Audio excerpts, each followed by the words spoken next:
मानो तो भगवान, ना मानो तो पत्थर। मानने वाले को तो पत्थर में भी भगवान ही नजर आते हैं, और ना मानने वाले के लिए तो भगवान साक्षात आके खड़े हो जाएंगे ना, तो भी वो नहीं मानेंगे कि नहीं आप भगवान नहीं हो। ठीक उसी तरह से दैविक शक्तियाँ होती हैं तो कुछ बुरी शक्तियाँ भी होती हैं। जैसे कि हवा है, हमारे चारों तरफ है पर हमें नहीं दिखाई दे रही है, पर हमें उसका एहसास होता है, उसको हम कभी कभी महसूस कर सकते हैं। ठीक उसी तरह से कुछ नकारात्मक शक्तियाँ भी होती हैं जो कि होली और दिवाली पे बहुत ही ज़्यादा उग्र हो जाती हैं, प्रबल हो जाती हैं, जो कि हमारी जो है घर के सदस्यों को, खासकर महिलाओं को, बच्चों को प्रभावित कर देती हैं। तो उनसे बचने के कुछ उपाय होते हैं, छोटे छोटे से घरेलू ही उपाय होते हैं जो हम करते हैं, तो इनसे हमें जो है सावधानी रखनी होती है और बचाव कर सकते हैं। 8 दिन बचे हुए हैं होली को आने में, तो आपको क्या करना है कि आप कहीं भी बाहर जा रहे हैं, आपको अपने जो बाल है ना, इनको खुला नहीं छोड़ना है। या तो आप उसको चोटी बना के रखिए, या अपना जूड़ा बना लीजिए, या कोई भी हेयर स्टाइल आप बनाना चाहते हैं, आप घर से बाहर जा रहे हैं तो उसको बांध के बनाइए। खुले बिखरे हुए जो बाल है ना, वो आपको नहीं रखने हैं इन 8 दिनों के लिए। और आप जैसे कि मेहंदी लगा रहे हैं, शाम के टाइम आप मेहंदी लगा ली है आपने, तो जब तक आपकी जो मेहंदी है सूखती नहीं है, हाथ से झड़ नहीं जाती है, आपको घर के अंदर रहना है।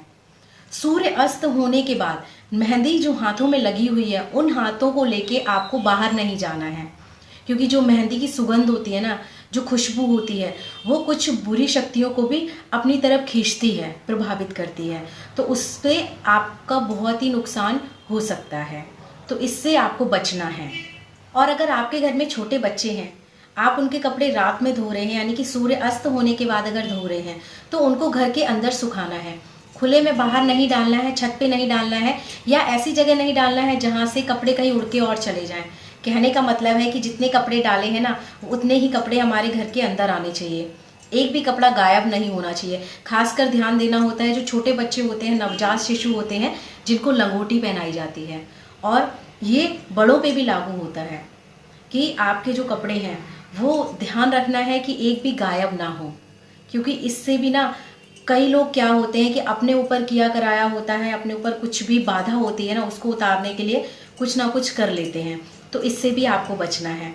जैसे कि परफ्यूम और डिओड्रेंट लगाने का एक चलन सा हो गया है, कोशिश कीजिए कि इन 8 दिनों तक आप घर से बाहर दिन हो या रात हो, ये इसको लगा के ना निकलें। जैसे कि टीवी देखते हैं ना, सीरियल और मूवीज में दिखाया जाता है कि बालों को ले लिया है, बालों को लेके कुछ का कुछ कर रहे हैं, इसका प्रभाव होता है। तो क्या है कि आप कोशिश कीजिए कि इन दिनों में आप कहीं भी बाहर जाके अपने बाल का हेयर कट ना करवाएं।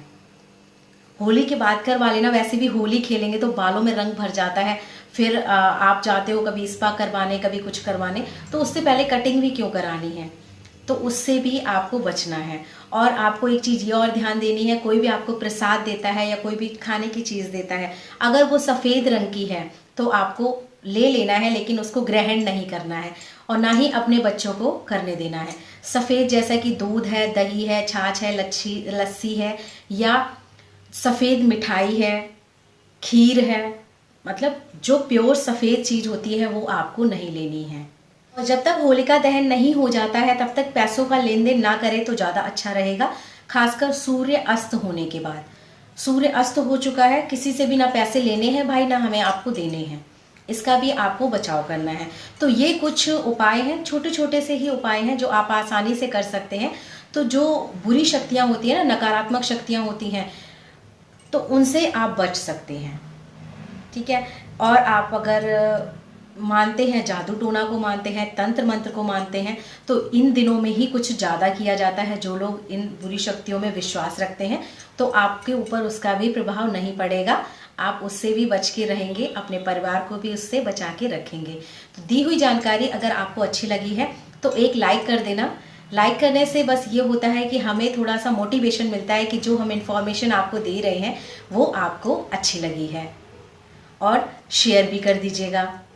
और अगर आप चैनल पे पहली बार आए हैं, पहली बार मेरी वीडियो को देख रहे हैं, तो चैनल को सब्सक्राइब भी कर लीजिएगा, इसी तरह की नई वीडियोस जब चैनल पे आएंगी उसको देखने के लिए।